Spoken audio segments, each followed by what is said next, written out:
नमस्कार, मैं हूं अंकुर और आप देख रहे हैं सत्यहिंदी.com।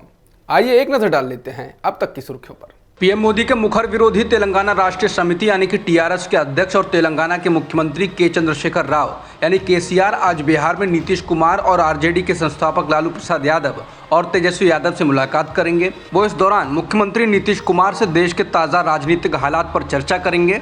बता दें, बिहार में बीजेपी का साथ छोड़कर महागठबंधन के साथ नीतीश कुमार के आने के बाद से विपक्ष में एक उम्मीद जगी है। इसको 2024 से पहले एक अहम घटनाक्रम बताया जा रहा है। हल्के सुर में ही सही, लेकिन उनके समर्थक नीतीश कुमार को पीएम पद का उम्मीदवार बता रहे हैं। वहीं केसीआर भी विपक्ष को एकजुट करने के लिए लंबे समय से लगे हुए हैं। ऐसे में ये मुलाकात हो रही है। तेलंगाना के मुख्यमंत्री केसीआर के बिहार दौरे को लेकर बीजेपी ने हमला बोला।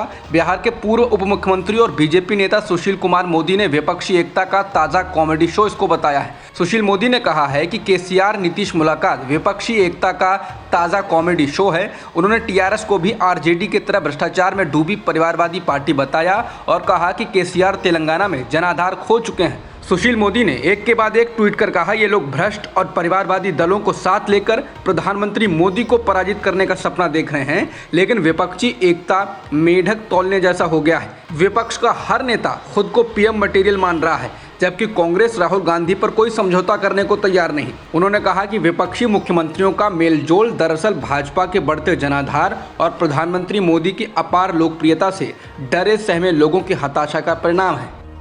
बिहार में बीजेपी के साथ गठबंधन तोड़ने के बाद अब नीतीश कुमार की पार्टी जनता दल यूनाइटेड मणिपुर में भी भाजपा के नेतृत्व वाली सरकार से समर्थन वापस ले सकती है। बीजेपी सूत्रों ने कहा कि इससे बीरेन सिंह सरकार को कोई खतरा नहीं होगा, क्योंकि वर्तमान में 60 सीटों वाली विधानसभा में भाजपा के नेतृत्व वाले गठबंधन को 55 विधायकों का समर्थन है। इसमें जदयू के 7 सदस्य शामिल हैं। यहाँ तक कि अगर पार्टी समर्थन वापस लेती है तो ये सत्तारूढ़ गठबंधन की संख्या को 48 तक लाएगी, जो कि बहुमत के 31 के निशान से काफी ऊपर है। बता दें, बीजेपी से समर्थन लेने का फैसला पार्टी की मणिपुर यूनिट और राष्ट्रीय नेताओं के साथ 3-4 सितंबर को पटना में होने वाली राष्ट्रीय कार्यकारिणी की बैठक के दौरान लिया जा सकता है। बता दें, जदयू बीरेन सिंह सरकार को बाहर से समर्थन दे रहा था। बिहार के मुख्यमंत्री नीतीश कुमार ने मंत्री कार्तिक सिंह से कानून विभाग वापस ले लिया है। उन्हें गन्ना उद्योग विभाग का नया मंत्रालय दिया गया है। नीतीश कुमार में कानून मंत्रालय अब मंत्री शमीम अहमद के पास रहेगा। बता दें कि सरकार बनने के बाद कार्तिक सिंह को लेकर एक विवाद सामने आया था। कार्तिक सिंह के खिलाफ अपहरण के एक मामले में गिरफ्तारी का वारंट जारी किया जा चुका है। कार्तिक सिंह आरजेडी के विधान परिषद सदस्य हैं। कार्तिक सिंह को 16 अगस्त को कोर्ट में सरेंडर करना था, लेकिन उन्होंने सरेंडर नहीं किया और उसी दिन उन्होंने कैबिनेट मंत्री पद की शपथ ली थी। बीजेपी ने इसे मुद्दा बना लिया। बता दें, साल 2014 में राजीव रंजन नाम के एक शख्स का अपहरण हुआ था और इस मामले में कानून मंत्री कार्तिक सिंह भी अभियुक्त हैं। झारखंड में एक और जहां मुख्यमंत्री हेमंत सोरेन पर अयोग्यता की तलवार लटक रही है, तो इस बीच झारखंड विधानसभा अध्यक्ष रविंद्र नाथ महतो ने मंगलवार को विपक्षी भारतीय जनता पार्टी के नेता और पूर्व मुख्यमंत्री बाबूलाल मरांडी के मामले में दल बदल विरोधी कार्रवाई पूरी कर ली और फैसला सुरक्षित रख लिया है। मामले की जानकारी रखने वाले लोगों ने कहा कि मरांडी अपनी विधानसभा सदस्यता खो सकते हैं और इस संबंध में गुरुवार को फैसला आ सकता है। इसके बाद भाजपा विधायक दल के नेता बाबूलाल मरांडी दल बदल कानून के दायरे में आ सकते हैं। उनकी विधायकी पर खतरा मंडराने लगा है। बता दें, झारखंड विकास मोर्चा सुप्रीमो बाबूलाल मरांडी ने अपनी पार्टी का बीजेपी में विलय कर लिया था। बाबूलाल मरांडी के इस कदम का विरोध करते हुए उनकी पार्टी के 2 वरिष्ठ नेताओं प्रदीप यादव और बंधु तिर्की समेत 5 लोगों ने स्पीकर की अदालत में 4 शिकायतें दाखिल की थी। प्रदीप यादव और बंधु तिर्की का आरोप है कि बाबूलाल मरांडी ने अकेले पार्टी बदली, उनके साथ कोई और विधायक नहीं गया। 2/3 विधायकों ने दल बदल नहीं किया। हालांकि बाबूलाल मरांडी ने जोर देकर कहा है कि उन्होंने कुछ भी गलत नहीं किया। दिल्ली बीजेपी के 7 लोकसभा सांसदों ने मंगलवार को उपराज्यपाल विनय कुमार सक्सेना को पत्र लिखकर मुख्यमंत्री अरविंद केजरीवाल के उन आरोपों की जांच की मांग की है कि आप विधायकों को पाला बदलने के लिए 20 करोड़ रुपए की पेशकश की गई। बीजेपी सांसदों ने कहा है, ये लोगों का ध्यान आप सरकार के शराब और क्लासरूम घोटाले में शामिल होने से हटाने की कोशिश है।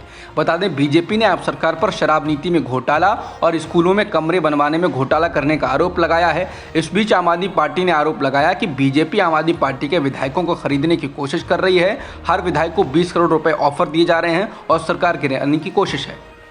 अपनी घरेलू सहायिका से बेहद अमानवीय व्यवहार करने वाली बीजेपी नेता सीमा पात्रा को पुलिस ने गिरफ्तार कर लिया है। सीमा पात्रा के द्वारा आदिवासी समुदाय की घरेलू सहायिका के साथ हैवानियत किए जाने का मामला सामने आते ही बीजेपी ने उन्हें पार्टी से निलंबित कर दिया था। बीजेपी नेता के द्वारा हैवानियत किए जाने का एक वीडियो भी सामने आया था। सीमा पात्रा रिटायर्ड IAS अफसर की पत्नी है, जबकि पीड़िता का नाम सुनीता खाका है।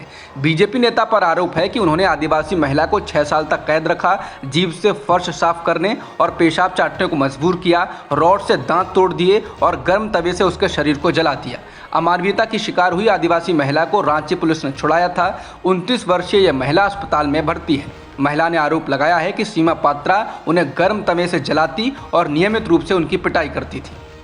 बीजेपी ने फिरोजाबाद नगर निगम की पार्षद विनीता अग्रवाल को पार्टी से निष्कासित कर दिया है। विनीता अग्रवाल ने बच्चा चोरी करने वालों से 7 महीने के बच्चे को खरीदा था।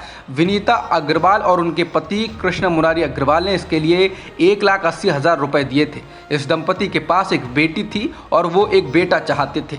हालांकि दंपति ने दावा किया था कि उन्होंने बच्चे को गोद लिया था और उन्हें इस बात की जानकारी नहीं थी कि बच्चे को चोरी किया गया है या उसका अपहरण किया गया है। बच्चा चोरी होने के बाद उसे खरीदे जाने की घटना में बीजेपी नेता का नाम सामने आने को लेकर अच्छा खासा बवाल सोशल मीडिया पर मच गया। दिल्ली के उप मुख्यमंत्री मनीष सिसोदिया ने कहा कि बीजेपी के नेता ऑपरेशन लोटस चलाने के अलावा बच्चे चोरी के काम में भी शामिल होने लगे हैं। कर्नाटक में हुबली के ईदगाह मैदान पर गणेश चतुर्थी का उत्सव होगा। हाईकोर्ट ने इसकी अनुमति दे दी है। आधी रात तक चली सुनवाई के बाद हाईकोर्ट ने कहा कि बेंगलुरु ईदगाह भूमि के मामले में स्वामित्व को लेकर विवाद है, लेकिन हुबली के मामले में ऐसा नहीं है। जस्टिस अशोक एस किनागी की बेंच ने कहा, इसलिए इस मामले में सुप्रीम कोर्ट का आदेश लागू नहीं हो सकता। अदालत ने कहा कि हुबली मैदान नगर निगम की संपत्ति है और निगम जो भी उसमें उचित समझे वो कर सकता है, लेकिन 2 दिनों रमजान और बकरीद को लेकर हस्तक्षेप नहीं किया जा सकता। हुबली के ईदगाह मैदान में गणेश चतुर्थी समारोह आयोजित करने का फैसला नगर निगम द्वारा मंगलवार को लिया गया था। बता दें, इससे पहले सुप्रीम कोर्ट द्वारा बेंगलुरु में ईदगाह की जमीन पर गणेश चतुर्थी समारोह के मामले में यथास्थिति बनाए रखने का आदेश दिया गया था। अब तक की खबरों में इतना ही। बाकी खबरों के लिए बने रहिए सत्य हिंदी.com के साथ।